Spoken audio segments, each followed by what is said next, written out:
Good afternoon, everyone, and welcome to the Rangers Review press conference reaction after Michael Beale and Ryan Jack were speaking ahead of the huge Champions League third qualifying round second leg clash with Servette in Geneva tomorrow night. That is where Joshua Barry is currently. He's been in the press conference. Joshua, what were the big talking points from what Michael Beale said? It wasn't loads of lines, I won't lie to you, Derek. There's a lot of chat about previous European trips. Obviously, Beale having been part of memorable games away from home. Normally in the Europa League, it has to be said. There was some chat about that. Obviously, Connor Goldson comes back into the squad for tomorrow's game.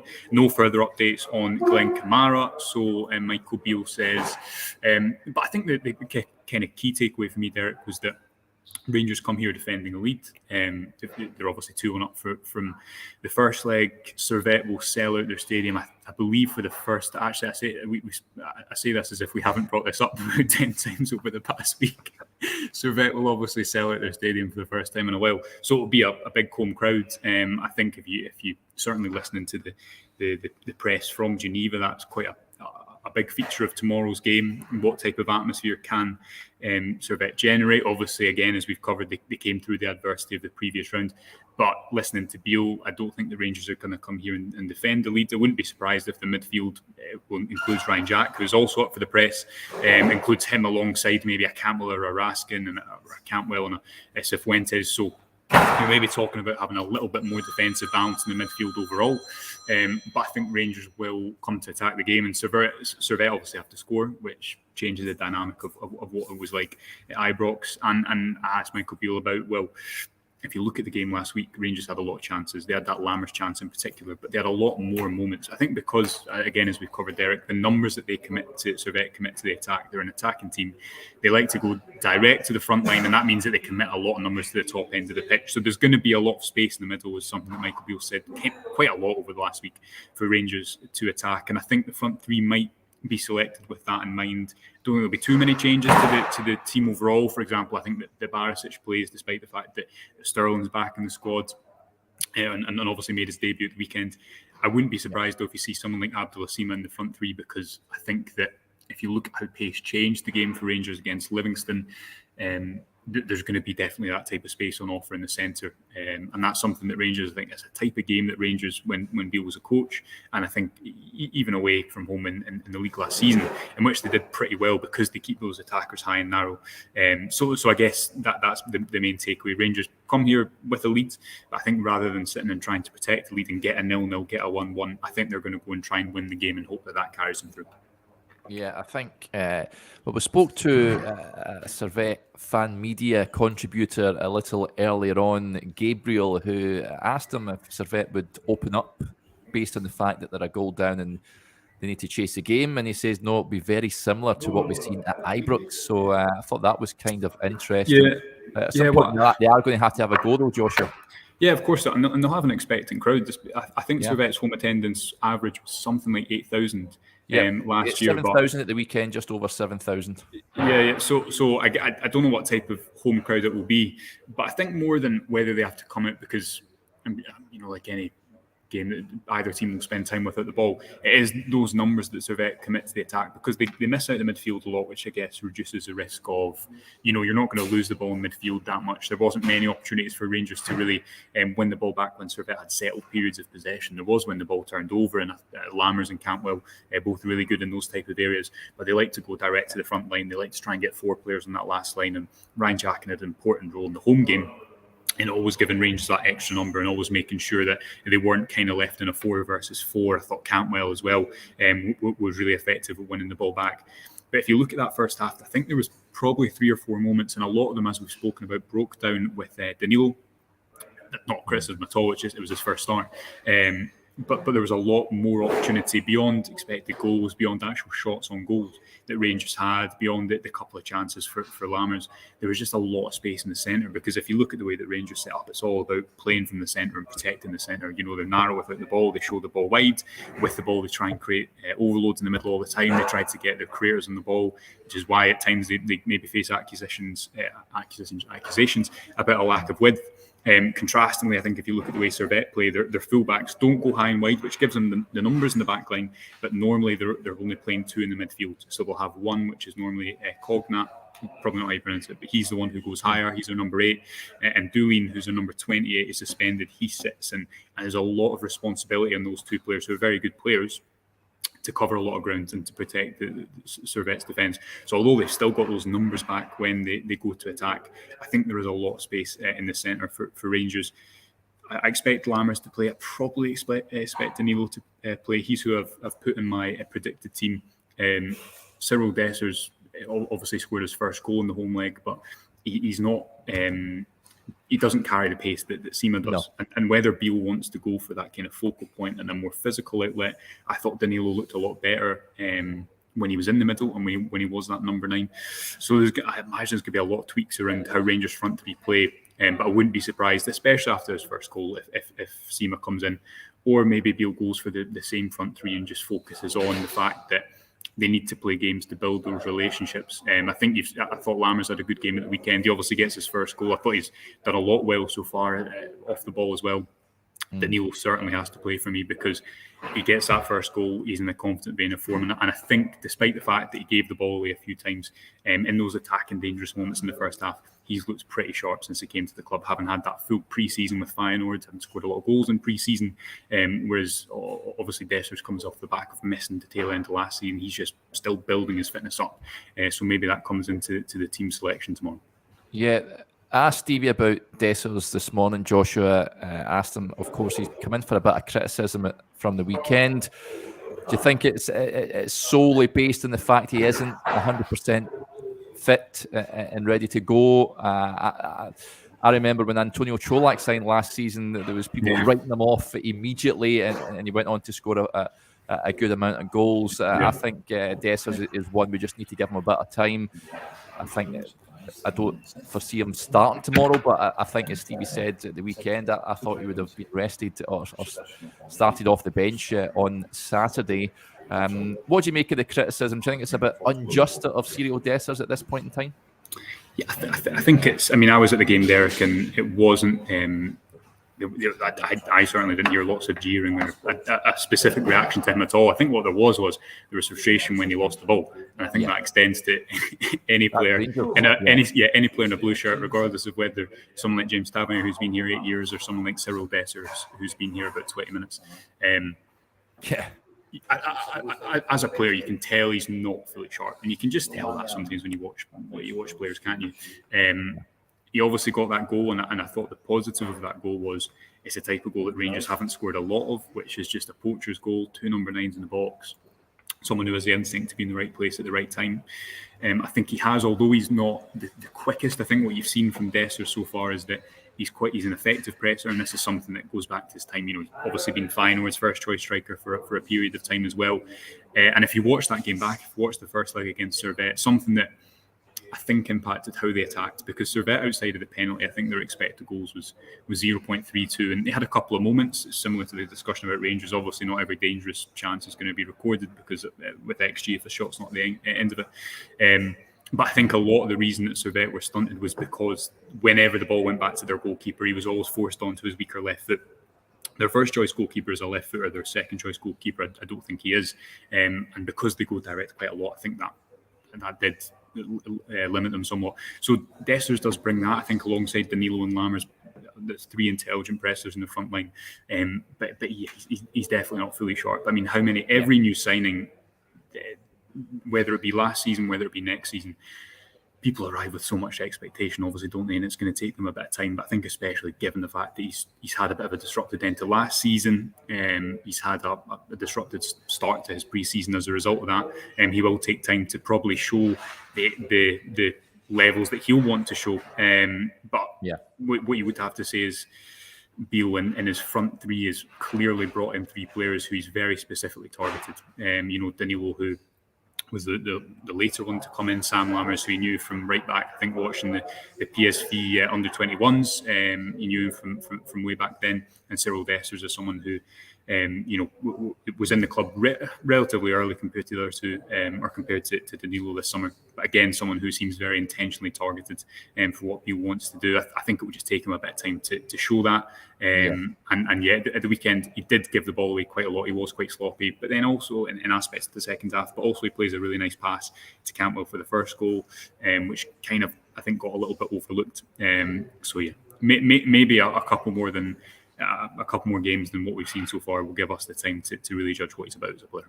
Yeah, it's interesting. When I had the lad Michael Statham on, I had a chat with him about Danilo, Dessers and Lammers. He was surprised Rangers bought Danilo having had Dessers there, but he was intrigued to see how three of them would work. He suggested to me he could see two of the three working, but not all three together. And he messaged me last week saying, I can't believe I'm watching all three of them up front for Rangers. He's part of the popular Eredivisie podcast, Football Orange, but you can see that interview on our YouTube channel. Folks, do go check it out. He gives a good insight into all three players. But I can't imagine all three of them will be starting tomorrow. I think there has to be a bit of conservatism with regards to Rangers heading over there, Joshua, or should they be attack minded to go out and try and kill this tie? I think regardless of whether it's those three, you'll see Lammers, Danilo, and one other. Because Lammers gives you a lot off the ball. I think Lammers has actually been, I'd go so far as to say, brilliant off the ball so far. He's obviously got such good range because he's just tall. His coach, when I spoke to his coach for the PSV inside his kind of time at the academy, he just repeatedly called him long, which I thought was quite a funny descriptor. But he's tall, he's rangy, he can get around the pitch, and I think you've seen that so far at the areas he wins the ball back in. So if you're talking about the defence, in a tie like this, I'd rather have someone who's going to defend high up the pitch and try and keep the ball away from the goal. And I think Rangers will still play with a relatively high line of engagement. I know what you're saying. It's about how they manage the game overall, isn't it? Danilo, Dessers, and Lammers is an interesting one because, as we were, I think Johnny and I were speaking about this last night. The focus, Beale style of playing, the kind of freedom that he gives attackers, and Danilo was speaking about that in his interview after the game at the weekend, wasn't he? I think that puts a lot of emphasis on relationships. You see that for the first goal with Cantwell giving the dummy and Dessers shown at the right time and Lammers playing through the pitch. But I think it will take time for those three to work up a understanding between them. Yeah. There is a question, and it is an interesting talking point looking back at that game at the weekend.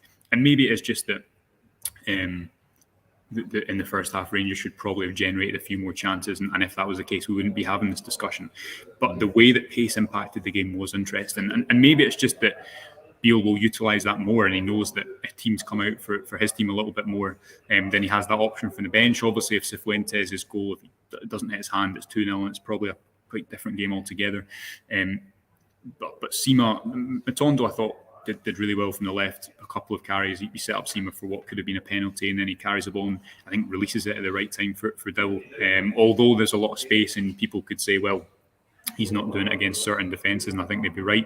What you've seen with Matondo in the past, I think, is he does a couple of good things, but he doesn't finish the action well, and that's what Beale spoke about in the post-match press conference when he was saying people are going to remember your last shot or your last pass because there's no point in carrying the team over the pitch if you don't do that well.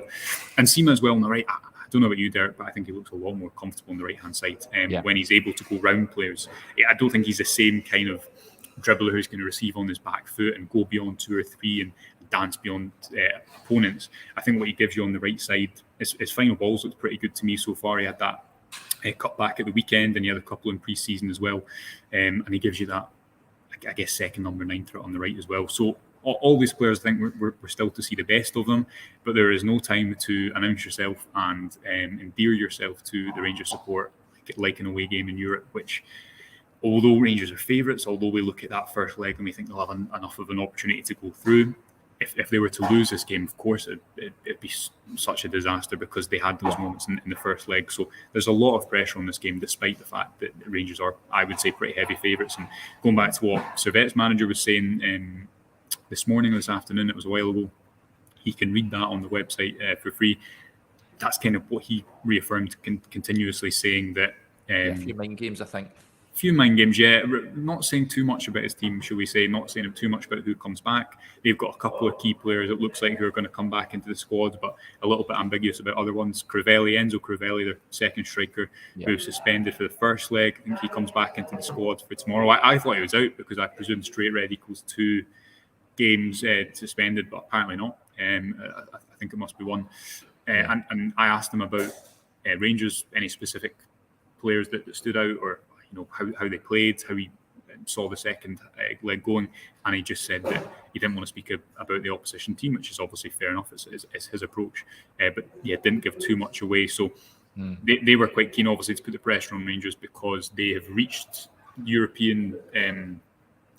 European group stage, because obviously the loser of this ties guarantees Europa League football. But as someone replied to me, a few funny replies on Twitter, if he is saying that there's pressure on Rangers to win a game, then the opposition manager could say that in any game. It doesn't matter who the opposition is. There's always going to be there's always pressure. So you can read that on the website if you want to. But I think it goes without saying, regardless of the first leg, huge pressure on Rangers tomorrow to go and set up what looks like will be a reunion with PSV in the Champions League playoff round.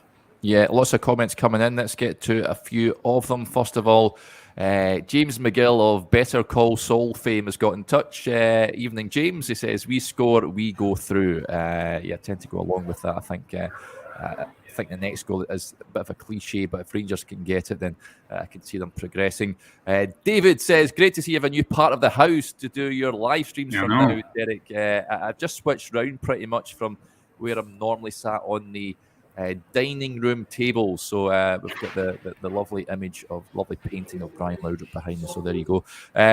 Lots of interesting points come in. Neil McLean says, "Evening, Derek and Joshua. 2-1 to the famous tomorrow. Lammers and Danilo." Would bite your hand off for that right now, Neil. Andy Kilpatrick, just on Dessers. Nice for you to get in touch, Andy. I'm 71 years old, so I've been brought up with all the greats from the 50s and 60s. Please give Dessers a wee bit of time to blend. We'll be okay at the end of the season. Keep smiling, Bears. So Andy is optimistic there. And Scott's Wilder says, "Let's big up Rangers instead of making Servette an extremely tough challenge. If we turn up, we win." And speaking to Gabriel earlier on, the Servette podcast, he seemed to suggest that, listen, this is very much a bonus game, pretty much in line with what the Servette manager was saying as well. It's a huge occasion for them. As you said earlier, Joshua, they've sold out the stadium, haven't done that in 20 years. And it really is it'll be a festival of football for them tomorrow, but Rangers need to turn up and drown out the noise and make sure they do the business and get through. It's an interesting point coming in. Michael Beale was asked about a reported transfer target. Is it Zach Viner or Wiener? I'm not too sure how you pronounce that, Joshua. Either. He sort of rubbished that though, didn't he?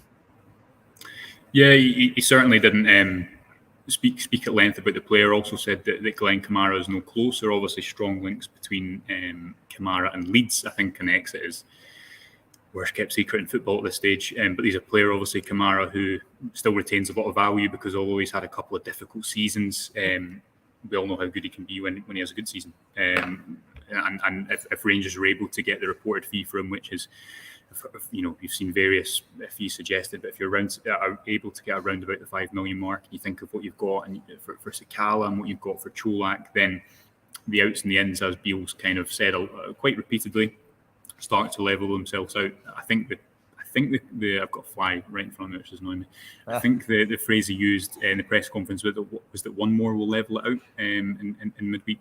And the midfield's probably an interesting talking point as well, Derek, because Cantwell obviously was carrying a knock, or yes, he got a knock last week, and he passed the fitness test to play at the weekend. Beale, again, speaking after the game, said he looked quite tired around the 60, 70-minute mark. You've also got a cup game against Morton on Saturday, so you'd imagine that there'll be quite a lot of changes to the team, or an opportunity to give some others a minute as well. Yeah. Cifuentes started well. Do you keep him in there? I think Ryan Jack definitely comes back into the team to give you that defensive balance. John Lundstrom stayed home because of, I believe, a family thing is what Beale said at the weekend as well. So I think in my predicted team, which we can maybe get into, I put Cantwell and Rask, and I think because I just think the last couple of games you've seen how important Todd Cantwell is to this team, regardless of whether the game's on home, away, whatever type of fixture it is. He just gives you so much on and off the ball. And Raskin, who I don't think had a great game at the base of midfield against Livingston, a little bit rushed with his passes at points. Does he move a little bit higher up? Probably to play on that right side. I don't know about you. Would you keep Cifuentes in there because he started well, didn't he? Yeah, absolutely. He just adds energy, I think, in there, which Rangers have missed for some time. I've liked the look of him. I liked him when he came on last week against Servette for a bit of a cameo. Delighted to see him start at the weekend as well. I'd play him. I think he's sharp. He's obviously been playing regularly with LAFC. So I like you. I think that would be my midfield. I have Jack, Raskin and Cifuentes in there, possibly Cantwell as well. Depends obviously on that. Not fingers crossed he is okay. Yeah, and I think Cantwell as well, when you're presuming that Barisic plays, which I'd be surprised if Beale switches up the defence for this game, but especially based on what he's been saying recently about trying to kind of build continuity. This fly will not leave me alone. About trying to build continuity, Cantwell gives you that nice balance, and the team doesn't win because he's a right foot on the left, but I also think he quite comfortably sets the tempo in the team and gives Rangers something a bit different. Whereas if you play a left footer in there, although there's an argument you need that as well, a right footer allows you to cut inside and play on the right side of the pitch, which is where Lammers is kind of moved towards more often. You've also got Tavernier there as well. And if you look at the pass network that they had for the weekend, if you look at the first goal against Livingston and the kind of way that Rangers won the penalty against Servette, it's a very similar move where you start on the left-hand side. Cantwell gets the ball, drifts in fields, and not only does he get the ball on the left and then kind of build the play by passing over to the right and moving the play there, but then continues his run and adds an extra player in there. And although he doesn't get the ball for Lammers cut back for the penalty against Servette, he obviously wins it. He because he's overloaded it, because he's went over to that side of the pitch, he's there. And then similarly for the goal against Livingston, it's that extra man, his ability to arrive in that position that allows Rangers ultimately to unlock the Livingston defence. So I'd definitely, if Cantwell is fit in any game, I'd be playing him. I'd imagine that the back four has only one change, which is Connor Goldson coming back in. John Souttar playing 4 games in 10 days, it would roughly be, isn't a sentence that you thought you'd be saying at the start of last season, but it looks at the moment that his injury issues don't seem to be troubling him. And I thought he was man of the match at the weekend for Rangers, and I thought it was one of his best performances so far. You imagine that he moves back to the left-hand side, although Liam Balogun had a really good game as well, but he's there as cover, I think, for his age as well. He's 35. He was already rotated when he was 32, 33, playing for Rangers before. So to imagine that Connor Goldson comes back in, he's back in the squad. Borna Barisic probably and James Tavernier continue at fullback. The midfield 3 for me, I think, might be Raskin, Jack and Cantwell, although it maybe is between Raskin and Cifuentes for who plays in that kind of right central midfield spot. I think it's probably Raskin just because he's more bedded in, he's been here longer, and although he didn't have a great game at the weekend, his quality isn't really in doubt. I think he's already a really important part of this team. And then the front 3 for me, probably going to go with Sima, Danilo and Lammers. I think Beale will just opt for that little bit more pace just because of the nature of the game, and that maybe allows Danilo to just occupy that central spot a little bit more instead of playing slightly to the side of this, as we saw him at the weekend. Interesting stuff. Let's get to a few of the comments that are coming in. First of all, Marcus says, it took me 5 hours to travel to a rainy Chester. The roadworks in your neck of the woods are a nightmare, Derek. I do apologise on behalf of Highways England. I'm sorry you had such a terrible time travelling to Chester, buddy. Interesting point on the fullbacks. First of all, this point here from John. Pleased that Born has had a decent start. 2 great assists. Still think he's the best overall option. Adds so much from an attacking sense and still physically stronger than Rudd and defensively. What have you made of Born this season? He's been pretty solid, is he not, Joshua?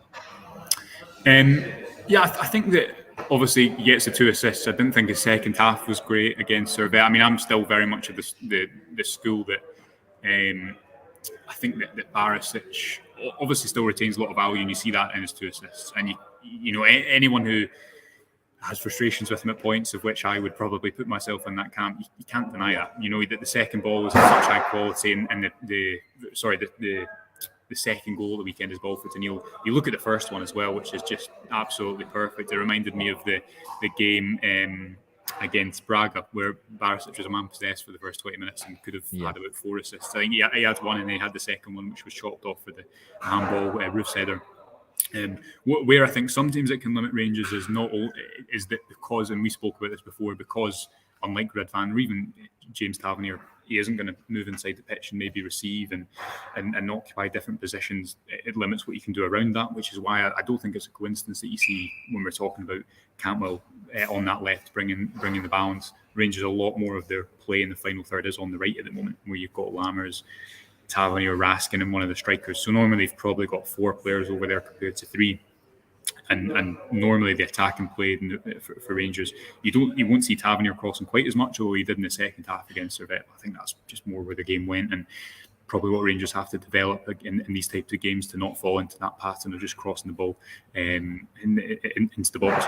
But on the left, it's much more about trying to, I guess, isolate Barisic and isolate his delivery, which obviously still is top quality. So I'd imagine that he plays tomorrow. But the left back position obviously is still kind of a big talking point. You think back to the goalkeeping position last season, Derek, which there was a lot of chopping and changing at this time. Yeah. This time last year, John McLaughlin was the first choice, and then Alan McGregor was, and then McLaughlin came in a wee bit when Beale came back to the club, and it looked like he was going to do what happened towards the end of Gerrard's time, which is certain opposition away from home. He maybe put in McLaughlin, who is more comfortable coming out to clean crosses, but then he had a difficult game against, I want to say, Kilmarnock away. McGregor played for the rest of the season, and now you look at someone like Jack Butland, who you've just got. He's going to play every game. Maybe there'll be some rotation in cup games for Robbie McCrory, but Jack Butland is the undisputed first choice goalkeeper, and you don't have that yet at left back. Ridvan hasn't played many games. Obviously, still he had that difficult afternoon against Hoffenheim, but it was a friendly, and I think aside from that, he's not really had a similar experience like that where you could definitely point goals at him. But he's maybe got more of a fitness question hanging over him, because not only did he have the injury that kept him out for a long time just after it was the Aberdeen game, the 4-1 win over Aberdeen, he's had different little niggling injuries at points as well. So not a position yet that you can say with much certainty who's going to play there for the rest of the season. Do Rangers maybe vary it from game to game? Do they, against certain opponents, when they're looking to play a lot down the right and isolate Barisic just crossing on the left, play him, or Ridvan, I think, gives you that option because he's going to play forward more quickly. He can carry the ball as well through the pitch.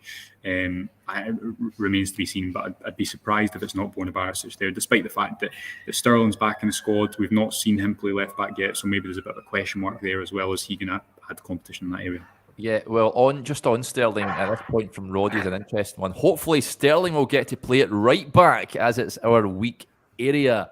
Tav's come in for a bit of criticism lately. Joshua, there's concerns he's perhaps lost a half yard of pace or what have you. Are you concerned about the right back position tomorrow night? No, I feel like he always has these spells, and he's been such a consistent attacking outlet for Rangers. Beale was again asked about it in his press conference at the weekend, and I thought it was pretty telling that he didn't say much other than he was. He shut it down pretty early, didn't he? It was asked. I'll just read what he was asked, folks. He says, "What have you made of Tavernier's performances this season?" Fine, no complaints about Tav whatsoever. Yeah, so I think that probably tells you. I mean, I think there's no doubt, Derek, that the strongest part of James Tavernier's game probably isn't when he's 1v1 against the winger who can go both ways. And I don't think anyone would ever have said that. I don't think his one-on-one defending has ever been, maybe at the start of his Rangers career, but it's not. He was part of a defence that conceded 13 goals a few seasons ago. So, but I think there is probably an argument that maybe that is Dujon Sterling's biggest strength. So he might not be able to give you the consistent attacking numbers that James Tavernier has over a number of years for Rangers in the final third, but he might be someone against certain opposition who you look at as a defensive outlet. And I think that's why it's interesting that you see him come on to play as part of a back three at the weekend against Livingston, and you see Michael Beale after the game say we should get used to seeing a back three. Now, we've wrote about this on the website. Rangers are always playing with a back three, probably with the ball, because they want to have those numbers in the first line. But I think something you might see in European competition more is a back three, which allows the fullbacks to play a bit higher, but then places Sterling in that right centre back position. And although he's not then playing as a centre back, provides a little bit more security by the right hand side. Maybe allows James Tavernier to play a little bit higher, and again maybe you simultaneously get Tavernier higher, and if he does have less of an ability to get up and down, which obviously every player will slow up at some point, then you've got Sterling, who his self-confessed kind of biggest strength, what he spoke about when he came to the squad, was that he prioritises his defending. So he's a different profile of fullback, which Rangers probably haven't had in a while. Obviously Nathan Patterson was a really exciting prospect when he came through, but he wasn't here for that long. On the left-hand side, Barisic hasn't had much competition in a while, has he? Sterling gives you that versatility, but he probably also gives you that profile of being someone who is a little bit more defence first. And I think with him, you will see Rangers at times move to a back three a little bit more, especially maybe when they face certain types of wingers in European competition who are really, really strong one-on-one. Yeah, Neil McLean says, Tav will always give 110%. He's getting on a wee bit and may have to change his game a wee bit. He'll hit 110 goals this season, which is coincidentally matches his efforts. Just 109 to go for the campaign. And just on that back three, something that Connor raises here, evening Connor, he says, quietly confident about tomorrow, but it's all down to how we set up. I love to play at a back three. Souter, Goldson, Sterling, Bonner wing back, Raskin, Seafus, Cantwell, Tav wing back, and Danilo Lammers up top two.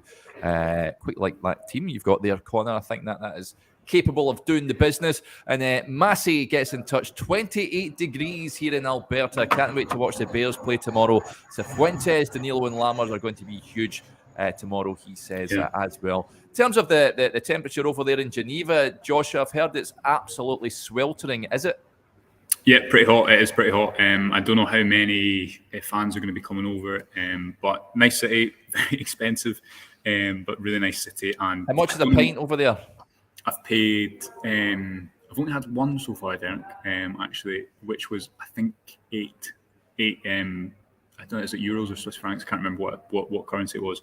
So in short, expensive, but it's I think it was around 30 degrees today, and it's probably the game kicks off here tomorrow at I think it's 8:30 local time, so it's going to be a little bit cooler, but probably something to consider as well, the humidity and how that impacts the performance. But Rangers have a lot of players who've played in Europe and have a lot of experience in Europe, those players who've been here for a while, so probably doesn't come into the equation too much. Just on Cifuentes, I thought, realise you and I haven't spoken about it. He obviously promising that he started and went to the squad so quickly. I think that midfield balance is probably what Rangers need to go for more consistently in league games.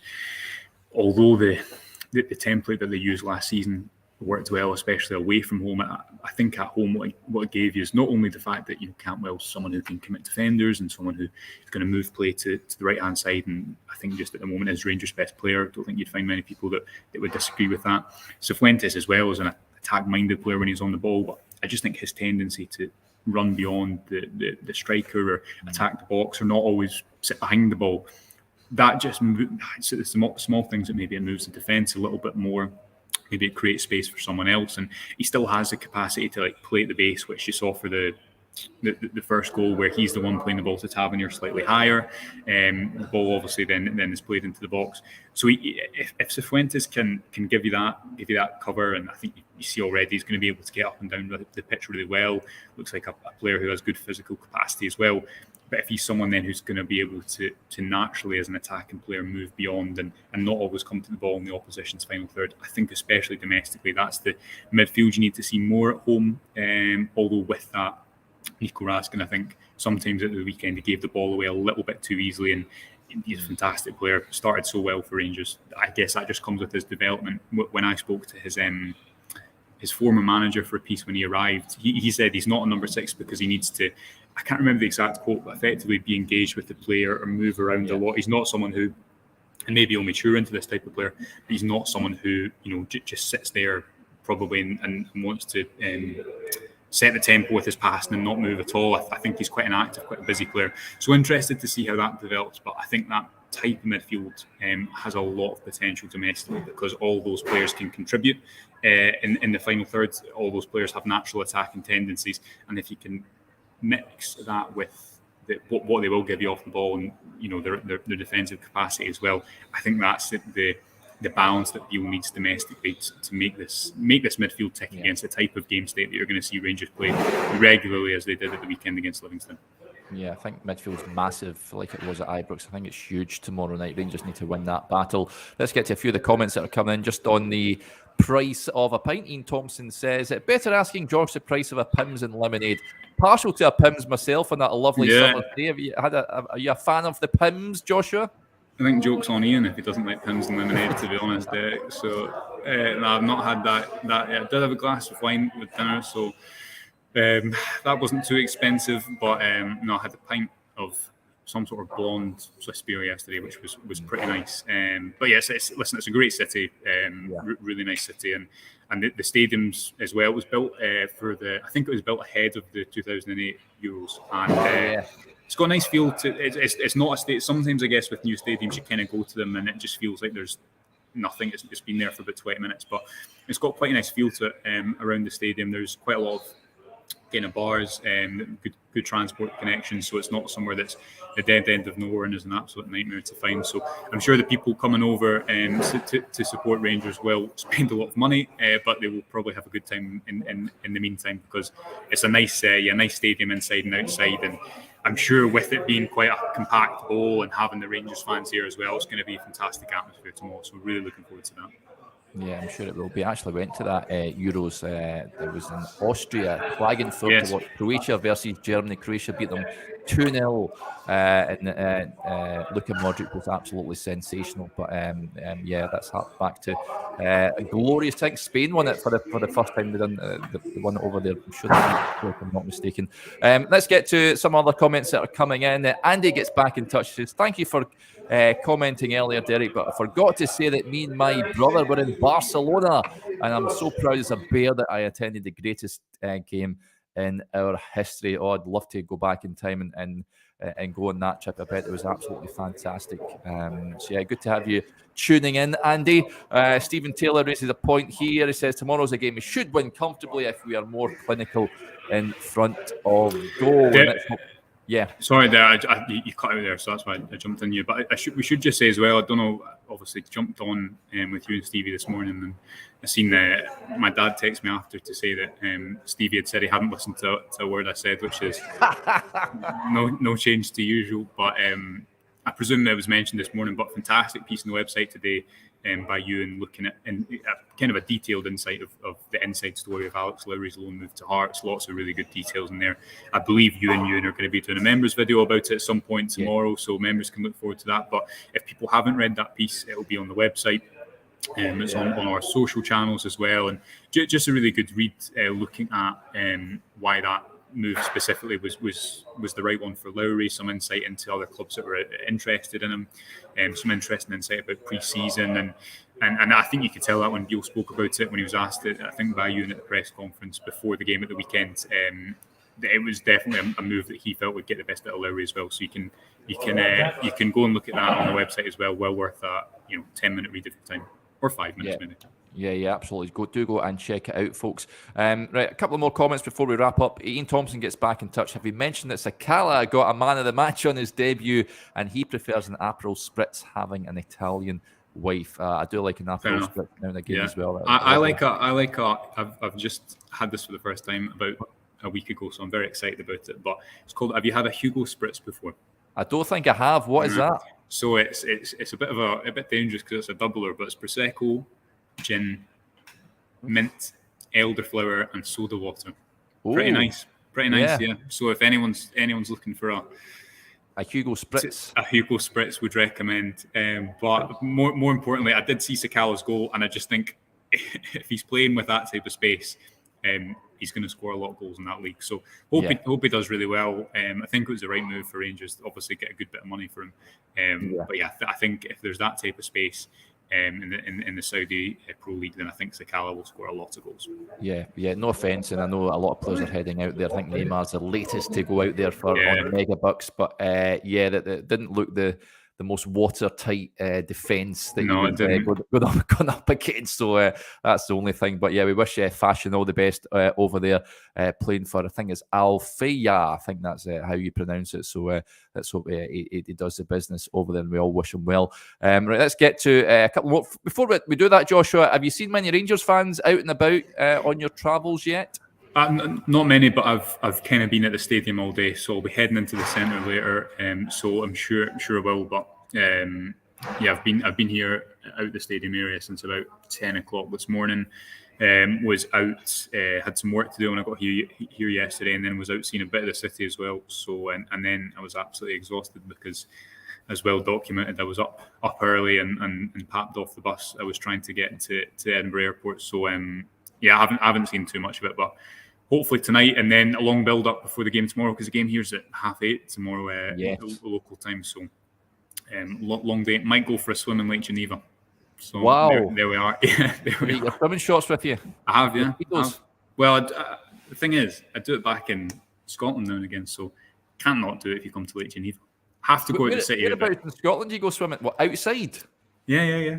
Wow. Back up. I go. This is a real sidetrack. 40 minutes into a press conference report, but my mum goes almost every day while swimming. So there we are. Yeah. Wouldn't go in the Kelvin, which is I live right next to the River Kelvin. Don't think that would be wise, but yeah, can give a full update of that tomorrow evening with I think me and Ewan are going to be in the pre-match briefing. So yeah, breaking the big stories. Maybe we should do a Rangers review live from Lake Geneva. I think that's what punters want to see. Enough social content by then, but we have loads of content today. We'll have loads of content tomorrow as well, and I know a lot of people won't be at this game. I think if Rangers do get through, there'll be a lot of Rangers fans heading over to Amsterdam or Eindhoven. Obviously, cities quite close to one another. So yeah, hope fingers crossed that Rangers can get through and do the business, because although PSV would be a really difficult tie, we said the same thing last year. They did it. So happy days. Yeah. As Joshua said, folks, there's plenty on the website and on our social media channels to keep you occupied. As I mentioned earlier on, I had a chat with a Servette podcaster just a little earlier on when he told us about how he's seen Servette lining up tomorrow, how he views the game, and also, more importantly, what the supporters can do when they head over there to the city, both today and tomorrow if they're arriving. Best pubs, clubs, restaurants, you name it. Go and check it out, folks. Right, we'll let Joshua go and enjoy what Geneva has to offer. I'll be back with Stevie tomorrow morning as we gear up for that huge game tomorrow night. Thanks to everyone for interacting with the show. It is greatly appreciated, and we'll speak to you again tomorrow. Bye for now.